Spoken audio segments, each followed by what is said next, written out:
بسم اللہ الرحمن الرحیم یا ایہا الذین آمنوا کتب علیکم الصیام کما کتب علی الذین من قبلکم لعلکم تتقون۔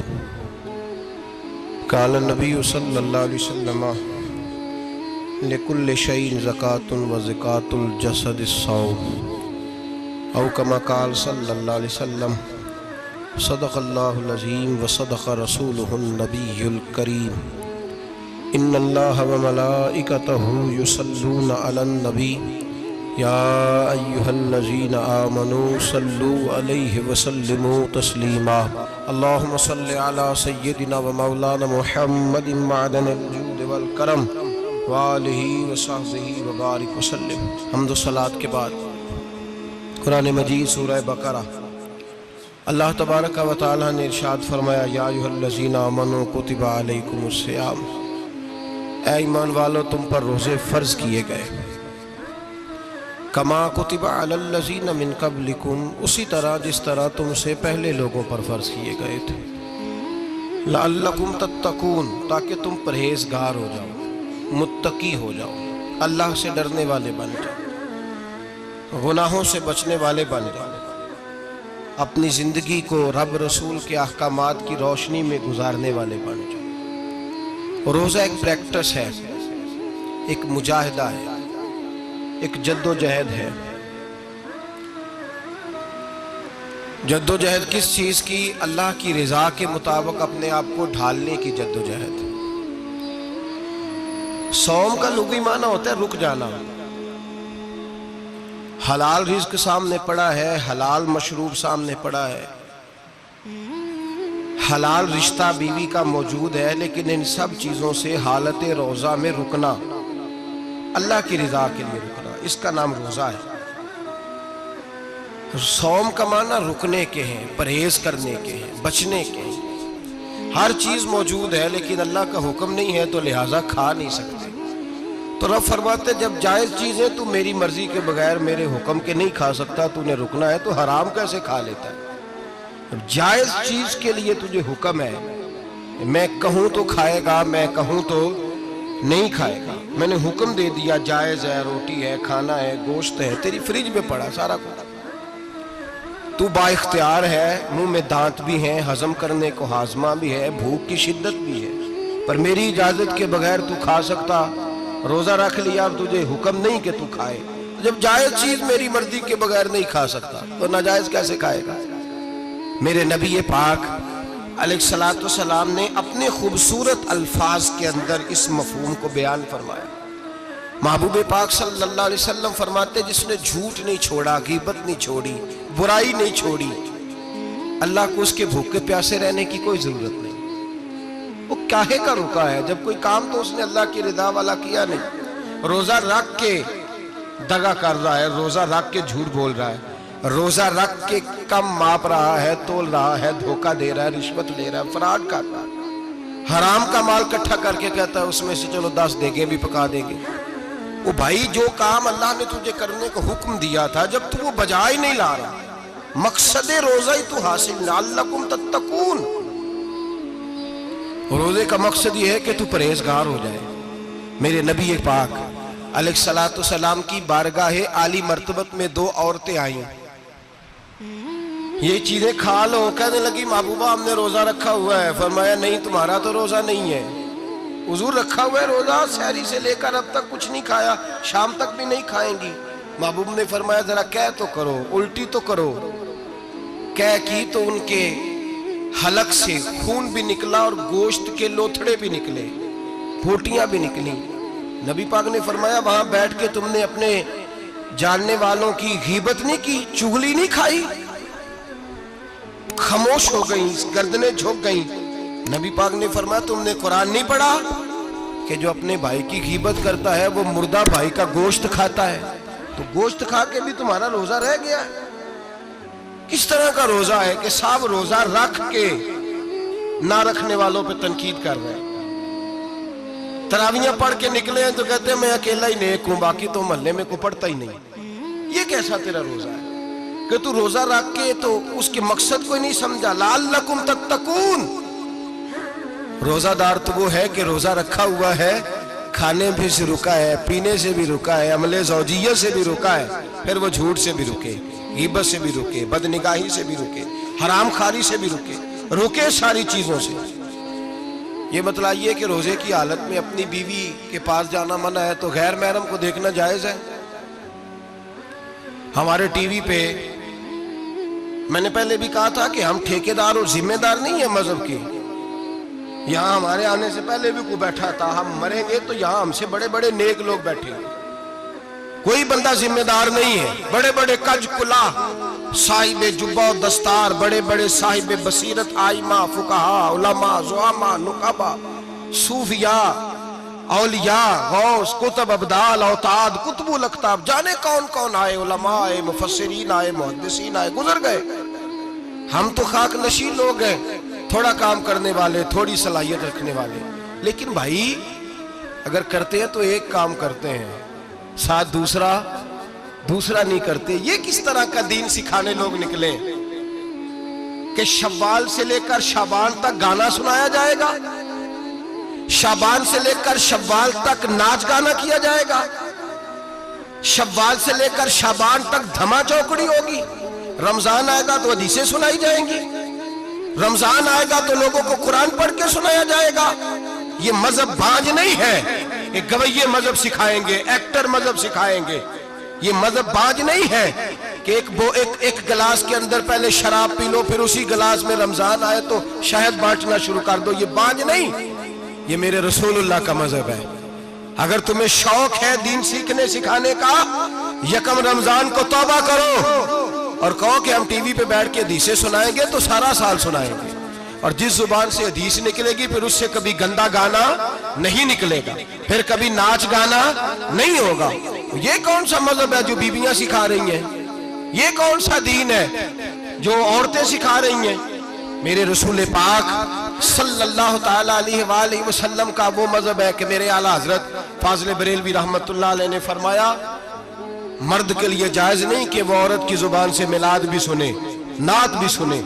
مرد کے لیے جائز نہیں، مرد کو مرد سکھائے گا، عورت سکھائے گی تو عورتوں کو سکھائے گی۔ بے شک آپ سویرے فتویٰ دیجئے کہ چھوٹی سی مسجد میں بیٹھ کے، چھوٹے سے کونے میں بیٹھ کے چھوٹا سا مولوی، اور وہاں تو اتنے بڑے مفتی ٹی وی پہ بیٹھے ہوئے ہیں، وہ غلط ہے تو صحیح ہے، کیسے ہو گئے؟ سنو، میرے نبی پاک علیہ السلام کے مذہب کا حسن یہ ہے کہ اسلام کہتا ہے ایک نظر بی بی کو دیکھا کسی نے غلطی سے تو معافی ہو جائے گی، دوسری نظر شہوت سے دیکھا تو حرام ہے اس کے لیے، وہ پاکستان کا مولوی ہو یا سعودی عرب کا شاہ ہو، کسی کے لیے عورتوں کے بیچ پھرنا اٹھنا بیٹھنا جائز ہے۔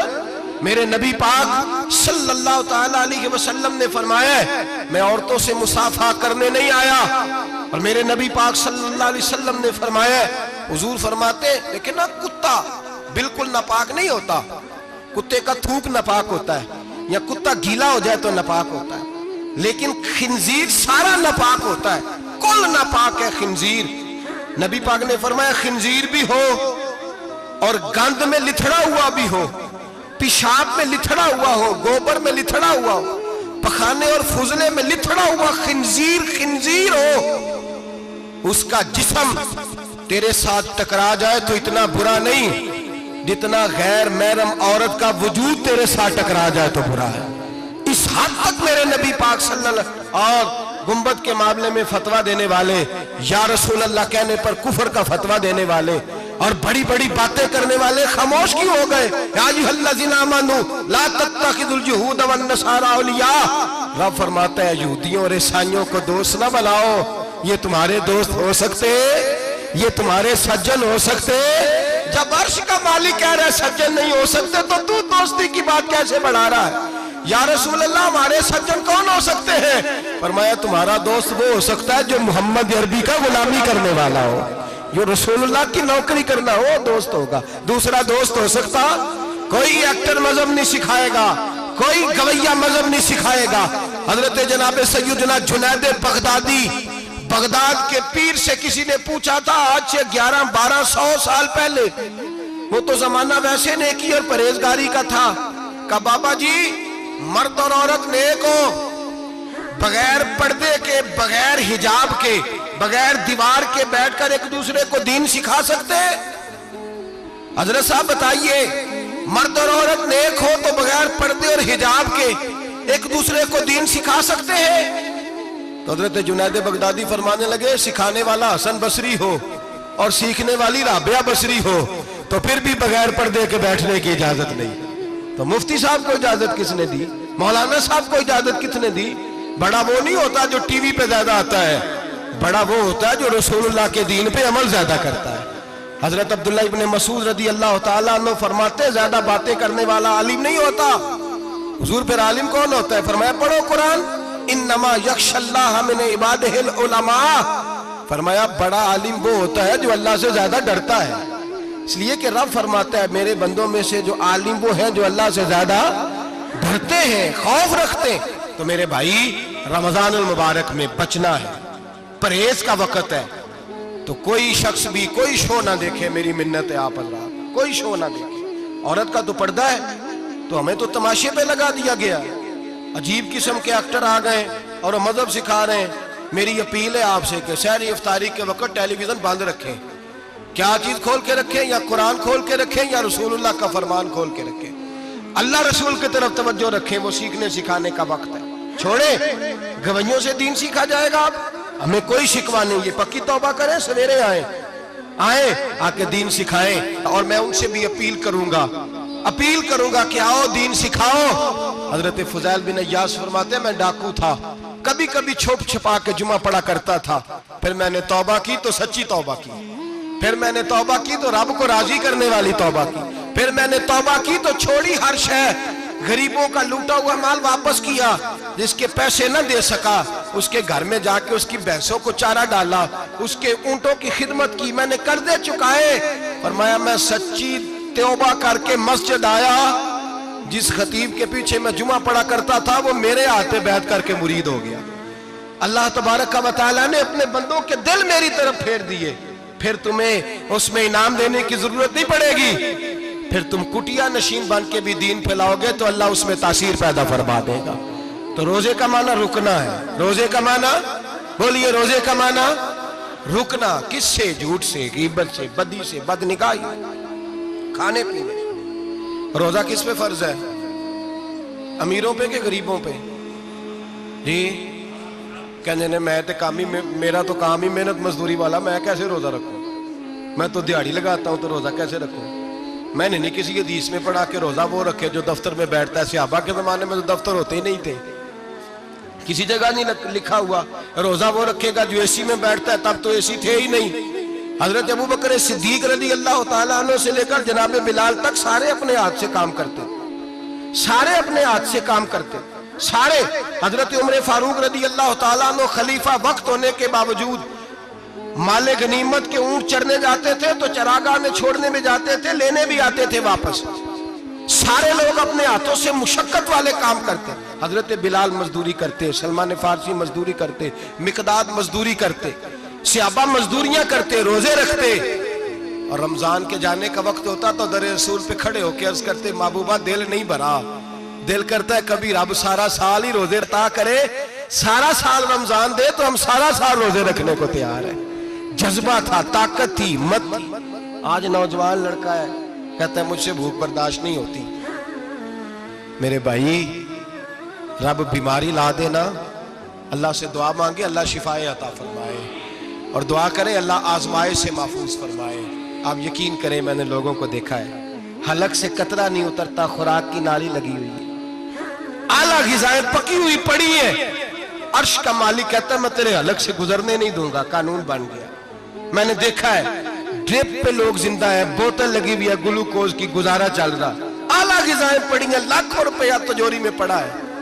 مالک کہتا ہے تو نہیں کھا سکتا، تو وہ کھانے نہیں دیتا، نہیں کھانے دیتا۔ ایک شخص یورپ کے علاقے کا، میں کسی کالم نویس کا پڑھ رہا تھا، وہ کہتا ہے میری خربوں میں جائیداد ہے لیکن میرے معدے میں ایسی تکلیف ہے کہ میں آٹے کو چھان کر جو اوپر سے بورا نکلتا ہے صرف وہ کھا سکتا ہوں، اس کے علاوہ میں کائنات کی کوئی نعمت کھا نہیں سکتا۔ اور میرے بھائی وہ جب چاہے تو بڑے بڑے کھانے سے تجھے روک دے، تیرے دانت چبانے کے قابل نہ رہے، زبان نگلنے کے قابل نہ رہے، معدہ تیرا ہضم کرنے کے قابل نہ رہے، وہ جب چاہے تو جو مرضی کر لے، وہ کہتا چل تو میری مرضی پہ چلنا، 1 مہینہ میرے کہنے پہ نہ کھا، 1 مہینہ میرے کہنے پہ نہ کھا، تو یا اللہ تو کیا کرے گا؟ فرمایا صوم تصحو، میرے نبی پاک نے فرمایا تم روزے رکھو، اللہ تمہیں صحت عطا فرما دے گا، اللہ تندرستیاں دے دے گا، شفائیں دے دے گا، تم روزے رکھو، اللہ تمہیں، سبحان اللہ، اللہ تمہیں، اللہ طاقت دیتا ہے، ہمت دیتا ہے، اللہ ہمت دیتا ہے۔ میں نے دیکھا ہے، میں نے بزرگوں کو دیکھا ہے، ضعیف لوگوں کو دیکھا ہے، کمزور لوگوں کو دیکھا ہے، میں نے دیکھا ہے روزے رکھتے ہوئے، مزدوروں کو دیکھا ہے روزے رکھتے ہوئے۔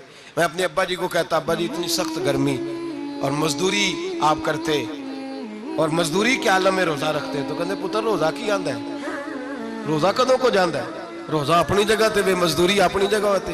اور کئی دفعہ مینوں فرمان لگے، مینوں یار سمجھ کوئی نہیں لگدی، پتہ نہیں روزیاں چ اللہ طاقت کتھوں دے چھڑدا ہے، اتنی زیادہ کام بھی زیادہ کریدا ہے تے روزہ بھی بھائی صوم تصحو، میرے مصطفیٰ نے فرمایا تو روزہ رکھ، اللہ تجھے صحت عطا فرما دے گا۔ رب تعالیٰ تجھے، یہاں ہوٹل کھلے ہوئے ہیں، یہاں عجیب حالات ہیں، ہوٹل کھلے ہوئے ہیں، لوگ بہانے ڈھونڈتے پھرتے ہیں، کہتے ہیں کٹ لگ گیا تھا، ذرا تھوڑا سا خون نکل آیا، سنی پلاس لگائی ہے تو روزہ نہیں رکھا، یہ ذرا مجھے تھوڑی دقت ہو گیا تو میں نے روزہ نہیں رکھا، کھانسی لگ گئی ہے تو روزہ نہیں رکھا۔ او خدا کے بندے، روزہ تو نعمت ہے، اور سبحان اللہ میرے نبی پاک نے فرمایا لِكُلِّ شَيْءٍ زَكَاةٌ وَزَكَاةُ الْجَسَدِ الصَّوْمُ، فرمایا ہر شے کی زکوٰۃ ہوتی ہے، وجود کی زکوٰۃ روزہ ہے، روزے رکھو جسم کی زکوٰۃ نکل جائے گی۔ فاقہ کرنا بھی میرے نبی پاک کی سنت ہے، مسواک کرنا بھی سنت ہے، اور فاقہ کرنا بھی، مسواک والی سنت زیادہ اپناتے ہیں لوگ، فاقہ کرنا بھی نبی پاک کی سنت ہے۔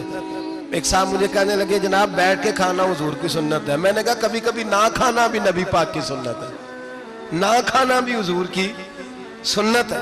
اور ہمارے فقہاء نے لکھا ہے جو روٹی زیادہ کھاتا ہے اس میں 2 باتیں پیدا ہو جاتی ہیں، کیا کیا؟ ایک بولتا زیادہ ہے، دوسرا سوتا زیادہ ہے، غافل ہو جاتا ہے۔ فقہ اور حکیم اطباء ڈاکٹر کہتے ہیں کہ پیٹ خالی رہے نا جس آدمی کا، اس کا حافظہ مضبوط ہوتا ہے، اس کے ذہن کی گرہ کھلتی ہے، زیادہ کھانے سے تو خماری چڑھتی ہے، دماغ ڈھونڈتے پھرنا روٹی کدھر سے آج اچھی ہے، گھر میں نہیں پکی تو ہوٹل چلے جانا، کھانے کے سوا اور کام ہی کوئی نہیں۔ وہ صاحب میرے نبی پاک علیہ السلام نے فرمایا کافر 7 آنتوں سے کھاتا ہے، 7 آنتوں سے، اور فرمایا میرا مومن 1 آنت سے کھاتا ہے، اس کے وجود میں کھانے والی 1 آنت ہے، کافر 7 آنتوں سے کھاتا ہے۔ فاقہ کشی سے نورانیت پیدا ہوتا ہے، کم کھانا۔ دیکھیں نا نبی پاک صلی اللہ علیہ وسلم نے اللہ سے فاقہ مانگ کے لیے، یا اللہ 1 وقت روٹی دے، 1 وقت کا فاقہ دے، مانگ کے لیے نبی پاک نے، مانگ کے۔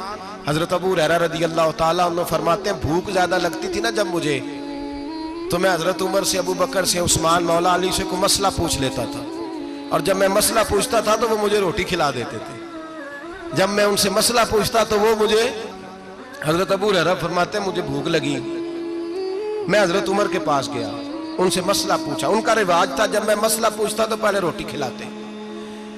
ہمارے بزرگ یہ فرماتے ہیں کہ کھانے کھلا کے دین پڑھاؤ، صرف تمہارا کتب خانہ نہیں کھلا ہونا چاہیے، تمہارا دسترخوان بھی کھلا ہونا چاہیے۔ کسی نے نبی پاک صلی اللہ علیہ وسلم سے پوچھا تھا بہترین مسلمان کون ہے؟ حضور نے فرمایا جو سلام لینے میں پہل کرے اور روٹی زیادہ کھلائے، جو روٹی ہر وقت فکر کرے آ یار تو روٹی کھا لے، روٹی کھانے کی طرف توجہ دلائے۔ کھلانا سنت ہے، زیادہ کھانا اس میں بھی فرق رکھے۔ تو نبی پاک صلی اللہ علیہ وسلم کے صحابی حضرت ابو ہریرہ رضی اللہ تعالیٰ عنہ فرماتے ہیں میں نے حضرت عمر سے مسئلہ پوچھا، میں نے کہا حضور مسئلہ بتائیں، تو کہتے پہلے ان کی عادت تھی جب میں مسئلہ پوچھتا تو روٹی بھی کھلاتے، آج انہوں نے مسئلہ ہی بتایا ہے، روٹی کوئی نہیں کھلائی۔ تو مجھے کہنے لگے ابو ہریرہ تو سوچتا ہوگا روٹی نہیں اس نے پوچھی، تو نے کب سے کھانا نہیں کھایا؟ میں نے کہا آج صبح سے۔ تو جناب عمر کہنے لگے میں نے کل صبح سے نہیں کھایا۔ چل ابو بکر صدیق کے گھر مسئلہ پوچھتے ہیں، کہتے جناب صدیق اکبر کے دروازے پہ گئے، جا کر کے ان سے مسئلہ پوچھا۔ ان کی بھی عادت تھی جب کوئی مسئلہ پوچھنے جاتے تو دسترخوان بچھا لیتے، کہتے آؤ روٹی بھی کھلاتا ہوں مسئلے بھی بتاتا ہوں۔ کہتے ہیں گئے تو انہوں نے بھی مسئلہ بتایا، روٹی کوئی نہ پوچھی۔ تو کہنے لگے عمر ابو ہریرہ تم لوگوں نے کل پرسوں سے نہیں نہ کھایا ہوگا، اور ابو بکر کو 4 دن گزر گئے ہیں۔ تھوڑا سا دودھ ملا ہے یا کھجور ملی ہے, روٹی کوئی نہیں ملی, چلو در رسول پہ چلتے ہیں, آؤ حضور کی بارگاہ میں. کہتے ہیں نبی پاک کی بارگاہ میں آئے, حضور نے چہرے دیکھے, کریم سے مسئلہ نہیں پوچھنا پڑا. میرے مصطفیٰ کریم نے فرمایا بھوک لگی ہوئی ہے تم تینوں کو, 3-4 دن ہو گئے. اللہ کے رسول نے فرمایا مجھے پورا ہفتہ ہو گیا ہے. سبب کچھ اور ہے جس کو تو خود سمجھتا ہے. زوال بندہ مومن کا بے زری سے نہیں, بھوک نقصان کا وجہ نہیں بنی, وجہ کوئی اور بنی ہے. رشوتیں جو بازار گرم ہوئے ہیں لوٹ مار کے, یہ روٹی کے لیے نہیں, یہ زیادہ کھانے کے لیے, یہ بینک بیلنس کے لیے گرم ہے. یہ لوٹ مار کا مقصد کوٹھیاں بنانا ہے, روٹی کا تو رب کریم کا وعدہ ہے. جو روز روتا ہے شام کو کہ میرا کاروبار کوئی نہیں, اصل میں کہتا ہے بنگلہ کوئی نہیں, اصل میں کہتا ہے کار کوئی نہیں, پجاروں کوئی نہیں, روٹی تو اللہ عطا فرماتا ہے, اس کا وعدہ ہے. فرمایا حضور نے 3 دن بیت گئے, چلو. میرا بے تکلف صحابی ہے ابو الحسن انصاری, وہ بڑے نصیب والے ہوتے ہیں جن کو میرے نبی پاک خود کہتے تھے کہ تیری فلانی ذمہ داری ہے.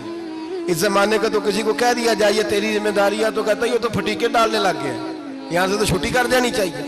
خوش ہوتے تھے صحابہ کہ ہماری ذمہ داری لگی. کہتے ہیں حضرت ابو الحسن انصاری کے گھر گئے, نبی پاک نے فرمایا بھوک بڑی لگی ہے, کھانا لا. کہتے ہیں حضور نے اسے کہا تو اس آدمی کو تو وجد ہی ہو گیا. اس نے کہا میرے اتنے نصیب کہ حضور کا یہ کھانا کھلا.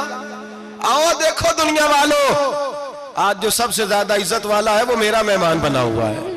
فرماتے ہیں وہ دوڑے گئے, بکری اٹھائی, ذبح کی, بیوی کو کہنے لگے روٹی تیار کر.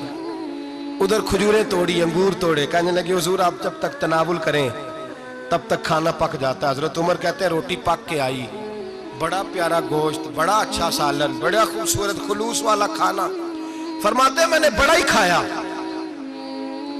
نبی پاک نے نہ ایک روٹی لی اور چھوٹی چپاتی, تھوڑا تھوڑا سالن کونوں سے, اور جب نبی پاک نے کھا لیا تو حضور کی آنکھوں میں آنسو آئے. حضرت عمر کہنے لگے حضور روئے کیوں؟ نبی پاک نے فرمایا سوچتا ہوں 7 دن کے فاقے کے بعد کھایا ہے, پر ڈرتا ہوں رب اس کا حساب پوچھے گا تو جواب کیسے دینا ہے, اس کا حساب بھی تو دینا ہے نا جو کھایا ہے. تو حضرت عمر فاروق کے ہاتھ میں کچھ چیز تھی, زور سے زمین پہ ماری, کا محبوبہ 7 دن کے بعد بھی روٹی کھائے تو حساب دینا ہے. نبی پاک فرمانے لگے عمر وہ مالک ہے نا, تو جب دیتا ہے تو حساب نہیں لے سکتا, حساب تو دینا ہے, حساب تو دینا ہے, تیاری رکھو. صحابہ کرام فرماتے ہم نے ارادہ کیا کہ آج کے بعد ہم پھر فاقے کریں گے, کم کھائیں گے, اس لیے کہ حساب دینا ہے. میرے بھائی وہ فاقہ کشی کرتے تھے, ڈرتے تھے. یہاں تو لوگ کھا کے بیمار ہیں, کھاتے جا رہے ہیں, سوتے جا رہے ہیں, کھاتے جا رہے ہیں, سوتے جا رہے ہیں. یہ بھی وقت آئے گا رمضان شریف کا, سویرے درس پہ آؤ کہتے ہیں نیند بڑی آتی ہے, سویرے 2 سپارے پڑھ کے سویا کرو کہتے ہیں صاحب نیند بڑی آتی ہے. فجر کے بعد یہ تو وقت ہوتا ہے اللہ اللہ کرنے کا, سحری کا, کھاتے جا رہے ہیں, سوتے. لوگ جماعت سے نماز نہیں پڑھتے سو جاتے ہیں, جماعت کا ثواب چھوڑ کے سو جائیں گے. بھائی رمضان مبارک میں فاقہ کشی کی ٹریننگ ہوتی ہے, فاقہ کشی کی تربیت لے, رمضان میں روکے اپنے آپ کو, تربیت ہوگی.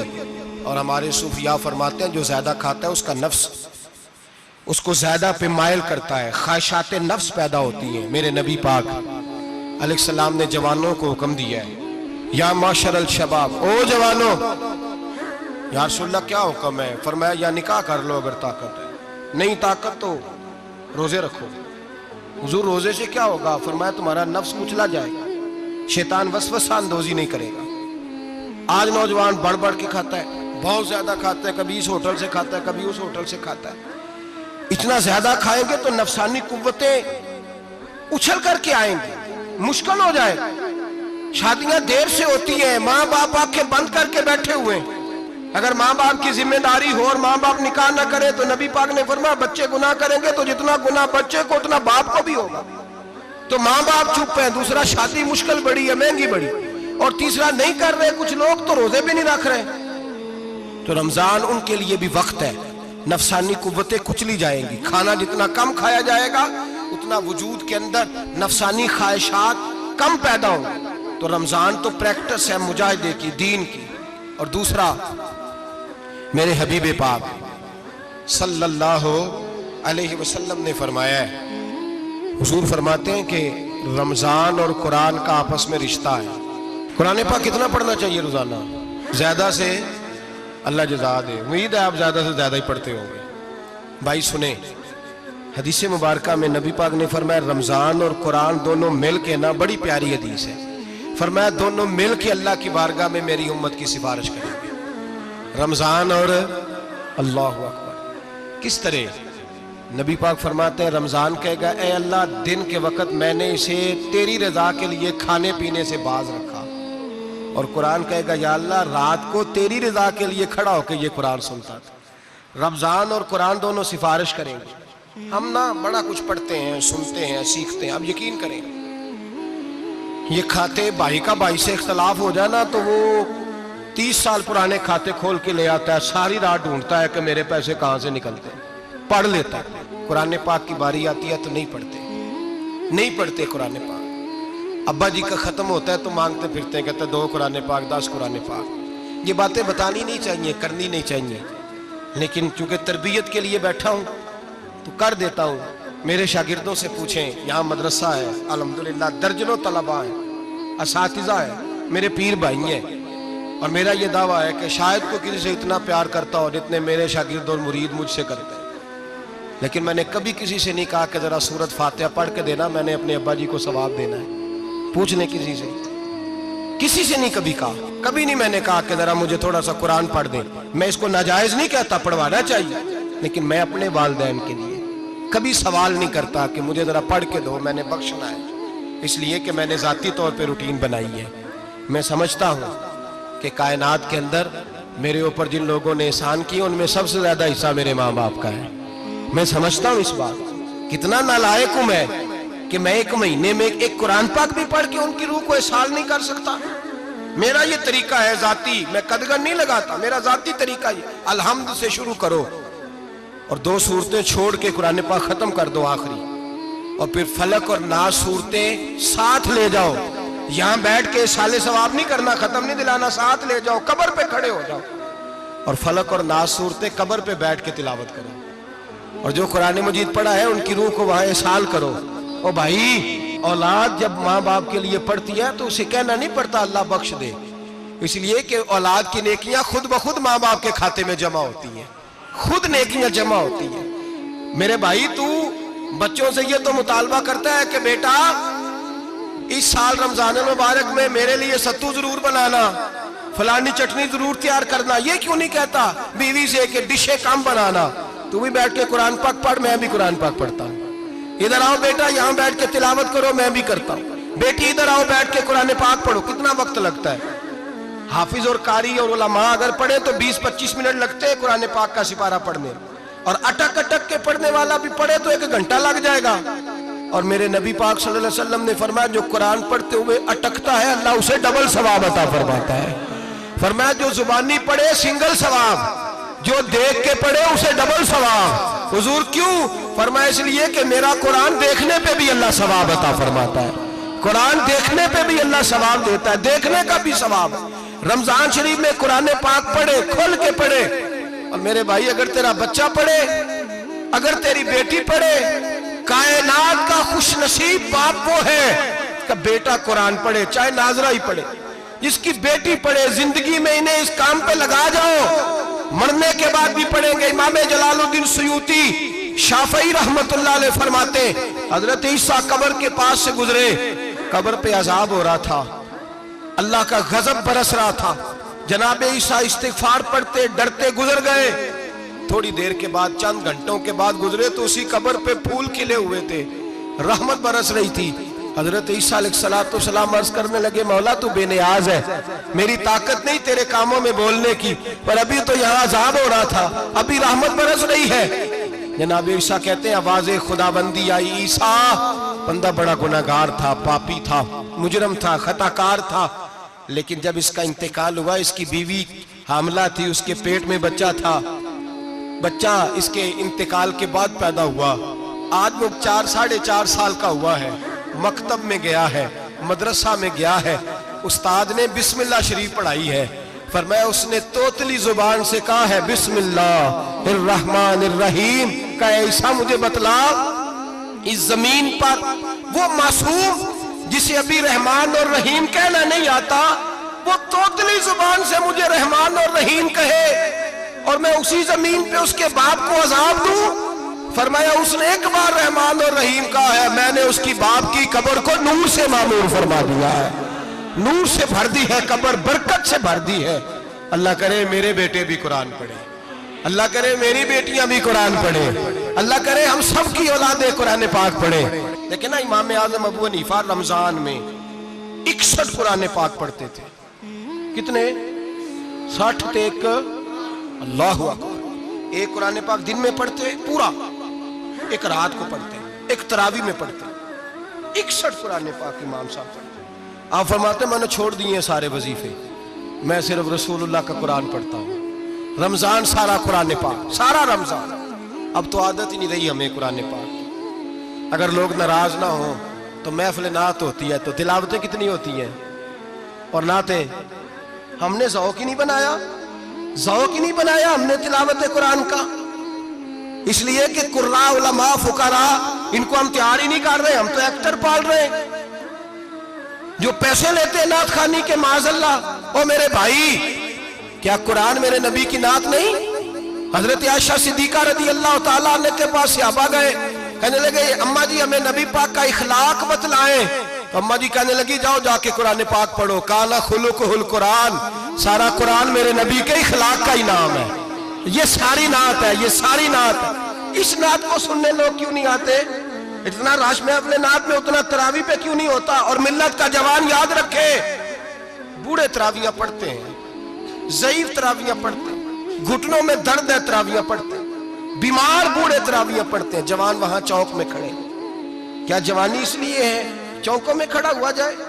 کیا جوانی اس لیے ہے کہ سعودی عرب جانے کے لیے پاسپورٹ بنانا ہو تو 2.5 گھنٹے کھڑا رہے؟ تو شناختی کارڈ کے دفتر تو کھڑا رہے، پروٹیکٹر کے لیے کھڑا رہے، کافروں کے سامنے کاسا لیسی کرنے کے لیے تو کھڑا رہے، تو نوکری پہ جائے تو ساری رات کھڑا رہے، اور تو قرآن کے لیے کھڑا نہیں ہوتا؟ میرے محبوب نے فرمایا من قام ایمانا و احتسابا غفر له ما تقدم من ذنبه، فرمایا جو رمضان المبارک میں اللہ کی رضا کے لیے گناہوں کی معافی کے ارادے سے قیام کرے گا، راتوں کو عبادت کرے گا، اللہ اس کے پچھلے سارے گناہ معاف فرما دے گا۔ نوجوان ارادہ کریں، پروگرام بنائیں کہ انشاءاللہ قرآن پڑھنا بھی ہے، قرآن پڑھوانا بھی ہے، سننا بھی ہے، اور انشاءاللہ بولیے سننا بھی ہے اور پڑھنا بھی ہے اور پڑھانا بھی۔ ہمت کریں، دلیری کریں، آ کے کھڑے تو ہو، اللہ توفیق عطا کرے گا۔ پہلی بات یہ کہ روزہ رکھیں، دوسری بات یہ کہ قرآن پاک کی تلاوت کریں، اور روزہ رکھیں تو روزے کے سارے حسن سمیت اسے رکھیں۔ نبی پاک نے فرمایا رمضان غمخاری کا مہینہ ہے، غمخاری کریں۔ ہمارے زمانے میں 2 قسم کی تکلیفیں ہیں، ایک تو غریب آدمی، اس کا حال یہ ہے کہ وہ مانگتے ہی گزارا کرنا چاہتا ہے، اس نے ہاتھ یوں کر لیا ہے تو اب اس کا یوں ہونے کو تیار نہیں۔ ضرورت اگر کسی آدمی کو کسی دروازے پہ لے جاتی ہے تو برا نہیں، لیکن سوال کا اپنے اوپر دروازہ کھول لینا یہ ٹھیک نہیں۔ فاقہ کشی پیدا کریں، حوصلہ پیدا کریں، تھوڑے پہ گزارا کرنا سیکھیں۔ غریبوں کو بھی اجازت نہیں کہ وہ نکل کھڑے ہوں میدان میں مانگنے کے لیے، ٹولیاں نکلتی ہیں رمضان میں، جتھے نکلتے ہیں خیرات کٹھی کرنے میں، بچیں۔ میرے نبی پاک صلی اللہ علیہ وسلم نے فرمایا جس نے بغیر ضرورت کے سوال کیا، جب قیامت کے دن آئے گا تو اس کے چہرے کے اوپر گوشت نہیں ہوگا، صرف ڈھانچہ ہی ہوگا۔ اتنی بھیانک صورت میں آئے، بغیر اشد ضرورت کے سوال نہ کر، کبھی سوال نہ کر۔ اور امیروں سے گزارش ہے کہ رمضان ہمدردی کا مہینہ ہے، ہمدردی کریں تو سامنے والے کی عزت کا بھی خیال کریں۔ یہ بات درست ہے کہ غریب سیاڑا نہیں ہوتا، اس لیے کہ جس کی جیب میں پیسے نہیں ہوتے بھائی اسے عقل بھی نہیں ہوتی، جس کے گھر کار نہیں ہوتی اسے چلانے کا طریقہ، جس کے گھر اوون نہیں ہوتا اسے چلانے کا طریقہ بھی نہیں آتا، جس کے گھر میں چیزیں ہوتی ہیں اسے چلانا بھی آ جاتا ہے، جدے گھر دانے اودے کملے بھی اس کے سیانے ہو جاتے ہیں۔ تو چودھری صاحب، سیٹھ صاحب، نواب صاحب آٹا تقسیم کرتے ہیں، کھڑے ہو کے فوٹو کھچاتے ہیں، فیس بک پہ دیتے ہیں، اور ایک آٹے کا تھیلا اور 10 اخباروں میں فوٹو۔ اللہ سے ڈریں، رمضان ہمدردی کا مہینہ، ہمدردی کا۔ غریب کو دیں تو اس کی عزت کو رسوا نہ کریں۔ میرے نبی پاک علیہ السلام کے صحابی حضرت عبداللہ ابن عمر رضی اللہ تعالیٰ عنہ ڈھونڈ کے لاتے تھے مسکینوں کو، ڈھونڈ کے اور جب لاتے تھے تو اپنے دسترخوان پر بٹھا کر اپنے ساتھ افطاری کرایا کرتے. اور پھر فرمایا اللہ تعالیٰ نے لن تنالوا البر حتی تنفقوا مما تحبون، اللہ کے راستے میں وہ چیز دینی ہے جو تمہیں زیادہ پیاری ہو. کون سی چیز جو تمہیں، میں تھوڑا سا بے باک ہوں، بعض دوستوں کے ساتھ، سب کے ساتھ نہیں. ایک دوست مدرسے میں گھی دینے آئے ایک دفعہ، تو وہ والا گھی دے گئے جو سب سے سستا تھا. تو میں نے کہا مجھے دیانتداری سے بچائے، آپ یہی کھاتے ہیں گھر میں؟ کہنے لگے نہیں. تو میں نے کہا پھر ہم نے بچے مارنے کے لیے تو نہیں نہ رکھے ہوئے، کیا وہ والا گھی اللہ کے راستے میں پیاری چیز دے رہی ہے نا، اس لیے گلے گلے نوٹ لوگ مسجد کے گلے میں ڈال جاتے ہیں، پھٹے ہوئے ڈال جاتے ہیں، کہتے ہیں جوڑ لیں گے مولوی صاحب. اور خدا کے بندے پیاری چیز دینی تھی تمہیں اور تو نے اس کا ترجمہ الٹ کر لیا ہے. سمجھ لیں رمضان المبارک میں کسی غریب کی مدد کرنی ہے تو ساتھ اس کی عزت بھی کرنی ہے. نبی پاک علیہ السلام کے دروازے پر جب یہ جملہ ایک ہے لیکن بڑا قیمتی ہے. صحابہ کہتے ہیں جب ہم دروازہ رسول پہ جاتے تھے خیرات بھی ملتی تھی اور عزت بھی ملتی تھی. خود بھیک دیں خود ہی کہیں منگتے کا بھلا ہو. خیرات بھی ملتی تھی اور عزت بھی ملتی تھی. نبی پاک ساتھ عزت بھی دیتے تھے، مسکین کو غریب کو دیں اور خیر خائی کریں. جوتے بیچنے والے جوتوں کے ریٹ سستے کریں، کپڑا بیچنے والے کپڑے کا ریٹ، درزی صاحب بھی ریٹ سستا کریں، دکاندار بھی چیزوں کا ریٹ، حکیم صاحب پیسے کم لیں، ڈاکٹر پیسے کم کریں، حکومت نرخوں میں کمی کرے اور یہ کام اجتماعی طور پہ کریں. میرے نبی پاک نے فرمایا رمضان غمخواری کا مہینہ ہے، اس میں غمخواری کرنی ہے، دوسرے کا خیال کریں، اظہار کریں، قربانی کریں. یہاں ہر چیز کا ریٹ بڑھ جاتا ہے رمضان شریف میں. ہر آدمی کہتا ہے میرا سیزن آ گیا ہے، توجہ بڑھائیں، خیال کریں، غمخواری کا مہینہ ہے. اور پھر آپ لوگوں سے یہ بھی گزارش ہے کہ رمضان المبارک کا جب مہینہ آئے تو جس آدمی کے ساتھ نیکی کرنی ہے وقت پہ کریں. کسی غریب کو پیسے دینے ہیں، کپڑے دینے ہیں تو یکم رمضان کو دیں. میں اکثر دوستوں سے پوچھتا ہوں، میں کہتا ہوں قاری صاحب نو جوڑا کدو دیندے ہو؟ کہندے ستیویں والے دن. میں کہ مینوں لگ گئی سمجھ، تہاڈی سازش ہے کہ جڑے سواں کے پا نہ لوے. ایویں مولوی چودھری صاحب دے نال دے کپڑے پا لے تے کتنے لکھیا ہے اینوں دینا ہے ستیویں. تسی دسو ستیویں والے دن کو درزی سی کے دیندا ہے، انہوں 3 گنا بھی پیسے دئیے تو کہندا ہے جڑے باقی نے انہاں دے نہیں بٹن پہ لگ دے میرے کولوں کتھوں جوڑا سی کے. تو کس دن دیتے ہو قاری صاحب کو؟ کیا مقصد ہے؟ پہننے کے لیے دے رہے ہو یا اس لیے دے رہے ہو کہ نہ پہن سکے؟ تو بھائی آپ جب کسی کو کچھ چیز دیں گے تو کب دیں گے؟ جب وہ استعمال کر سکے. غریب کو لوگ فطرانہ دینے جاتے ہیں عید سے 1 دن پہلے، تو کیا کرے گا اس کا؟ نہ تو کپڑے خرید سکا نہ روٹی لا سکا. بلکہ میرے حضرت صاحب فرماتے ہیں رمضان سے پہلے دے دو، رمضان کی نیت کر کے رمضان سے 1-2 دن پہلے دے دو، اللہ رمضان جتنا ثواب ہی عطا فرمائے گا. رمضان سے پہلے دو جس کو کچھ ہے دن، قبل از وقت تیاری کرو. اور میرے قبلہ حضرت صاحب فرمایا کرتے اپنے کپڑے بعد میں، غریب کے بچوں کے کپڑے پہلے، اپنے گھر کی ضروریات بعد میں، غریبوں کی ضروریات. اس لیے کہ اللہ پاک نے ان کا رزق بھی ہمارے گھر بھیج دیا. ہماری ڈیوٹی لگائی ہے کہ تم نے بانٹنا، بانٹنے والے بنو. اور یہ ذہن بنائے کہ پتہ نہیں کس کا حصہ تھا جو اللہ نے میرے گھر بھیجا. یہ ذہن بنا کے بانٹ. اور جس کو دینے جائیں، ہاں آپ کو اجازت ہے تھوڑا بہت پتہ کرنے کی، لیکن تھوڑا بہت تفتیش کرنے کی اجازت، بال کی کھال اتارنے کی اجازت. میں نے دیکھا ہے لوگ غریبوں کا انٹرویو لیتے ہیں، تیرا تو فلانا کمانے والا نہیں، تیرا تو فلاں بچہ. او بھائی بہت سارے غریب ایسے ہیں، بڑے ہیں جو کمانے کی کوشش کرتے ہیں لیکن ان کا سبب نہیں بنتا. ہاں ہے ایسے لوگ جو سعودی عرب چلے گئے ہیں، کہتے ہیں تیرا تو فلاں باہر نہیں گیا ہے، گیا ہے، لیکن سارے سعودی عرب جانے والے بھی مال کمانے کی طاقت نہیں رکھتے. کئی وہاں بھی بیٹھ کے بیچارے قرضوں میں الجھے ہوئے ہیں، وہاں والوں کے ظلم کا شکار ہیں، بہت ساری آزمائشوں میں. تو تفتیش کرتا ہے. میرے امام شافعی کا ایک جملہ اگر آپ کو یاد رہ گیا تو بات بن جائے گی. امام شافعی رحمت اللہ، بلکہ حضرت غوث اعظم جیلانی کے پاس وہ بات آپ کو زیادہ فائدہ دے گی. حضرت غوث اعظم جیلانی کو ان کا ایک مرید سمجھانے لگ گیا، کہنے لگا حضرت جی آپ سب کو ہی دیتے رہتے ہیں، ہر بندہ مستحق نہیں ہوتا، ذرا ٹٹول کے دیا کریں. تو غوث اعظم جیلانی فرمانے لگے بھائی مجھے تو لگتا ہے تو بھی ان چیزوں کا مستحق نہیں تھا جو اللہ نے تجھے عطا کر دی ہے. پہلے تو بتا تو مستحق تھا، تجھے اپنی حیثیت اوقات کا پتہ ہے جو اللہ نے تجھے دے دی ہے؟ طاقت تھی، کوالٹی تھی، تیرے اندر وہ صلاحیت تھی. رب نے تو نہیں تیری تفتیش کی کہ تو قابل ہے کہ نہیں، تو اللہ کے بندوں کی تفتیش کرتا پڑتا ہے. امام شافعی فرمایا کرتے، امام شافعی فرماتے رب تجھے پرکھ کے نہیں دیتا، ٹٹول کے نہیں دیتا، رسوا کر کے نہیں دیتا، تو غریبوں کے ساتھ یہ سارا ظلم کیوں کرتا ہے؟ بس پتہ چل گیا وہ ضرورت مند ہے تو دے، اس لیے کہ اجر تجھے غریب نے نہیں دینا، اجر اللہ نے دینا ہے، اور اللہ اجر عمل پہ نہیں دیتا، اللہ تو نیت پہ اجر عطا فرماتا ہے۔ تو نیت دیکھ تیری کس طرح کی، تو میرے بھائی غریب کو دیں، قبل از وقت دیں۔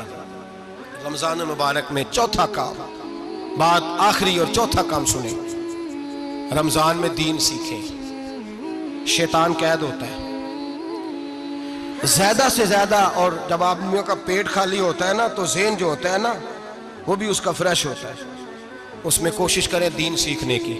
میرے نبی کریم صلی اللہ علیہ وسلم نے اس دین کو علم کا دین قرار دیا ہے، شعور کا دین قرار دیا ہے، فہم کا دین قرار دیا۔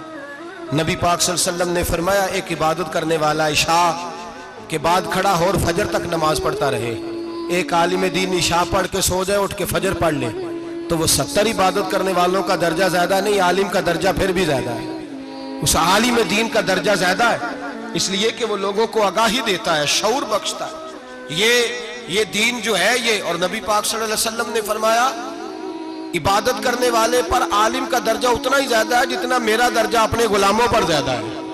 عالم کو حضور نے اتنا بڑا مقام دیا، دین سیکھیں، شعور حاصل کریں، یہ فقاہت کا دین ہے، شعور حاصل کرنے کا دین ہے۔ اور نبی پاک صلی اللہ علیہ وسلم نے فرمایا دین کی ایک بات سیکھ لینا 1000 نفل پڑھنے سے زیادہ درجہ رکھتی ہے، دین کی ایک بات سیکھ لینا 1000 جنازے میں شرکت سے زیادہ درجہ رکھتی ہے، دین کی ایک بات سیکھ لینا، میرے نبی پاک صلی اللہ تعالیٰ علیہ وسلم ارشاد فرماتے 1000 مریض کی عیادت کرنے سے زیادہ درجہ رکھتی ہے۔ فرمایا جس نے رات کے ایک لمحے میں دین کی ایک بات سیکھی اللہ اسے ساری رات عبادت کرنے سے زیادہ ثواب عطا فرمائے گا۔ میرے ارشاد فرمایا کرتے جب سیکھنے والے کو یہ ثواب ملے گا تو بتائیے سکھانے والے کو کتنا ثواب ملے، اسے اللہ کتنا درد۔ رمضان آ رہا ہے، شیطان قید ہے، دین پھیلانے کی کوشش کریں، جد و جہد کریں۔ بڑی نیند آتی ہے فجر پڑھ کے، لیکن اگر کسی کا ارادہ بن جائے کہ دین سیکھنا بھی ہے اور دین بچوں کو، تو پھر کوئی نیند غلبہ۔ ایک مثال ایک عالم نے سمجھائی، کوئی بزرگ تھے درویش عالم، ان کے پاس ایک عورت آئی، کہنے لگی میں بچوں کو سویرے بڑا جگاتی ہوں، بچے جاگتے نہیں نماز کے لیے۔ بڑا عجیب جواب دیا بزرگوں نے، درویش نے، عالم نے، کہنے لگے بی بی کیوں نہیں جاگتے، جگایا کر، بیدار کیا کر، اٹھایا کر۔ کہنے لگی بڑی جدوجہد کرتی ہوں، اٹھتے نہیں، بیدار نہیں ہوتے۔ اللہ والے تھے نا، کہنے لگے یہ بتا اگر اس کمرے میں آگ لگ جائے تو پھر بچوں کو کیسے بیدار کرے گی، آگ سے بچانے کے لیے کیا کرے گی؟ پھر تو بالوں سے پکڑ بھی گھسیٹنا پڑا تو گھسیٹ کے کمرے سے لاؤں گی، پھر تو چوٹیں لگتی ہیں تو لگ جائیں، پھر میں پرواہ نہیں کروں گی۔ آپ فرمانے لگے یوں سمجھ لے جہنم کی آگ جل رہی ہے، اگر تیرے بچے نے نماز نہ پڑھی تو آگ لگ جائے گی، اگر اس نے عبادت نہ کی تو اسے آگ، اب جیسے بھی تجھے اٹھانا پڑتا ہے اٹھا گھسیٹ کے باہر لا، لیکن اس کی نماز قضا۔ نیند بڑی آ رہی ہے سویرے، لیکن اگر دین نہ سیکھا تو مشکل ہو جائے گی۔ جیسے بھی اپنے آپ کو جگانا چاہیے، ہمت کرنی چاہیے، دلیری کرنی چاہیے۔ ہمیشہ مدحت خیر الانام میں گزرے، دعا ہے یہ عمر درود و سلام میں گزرے۔ آخر دعوانا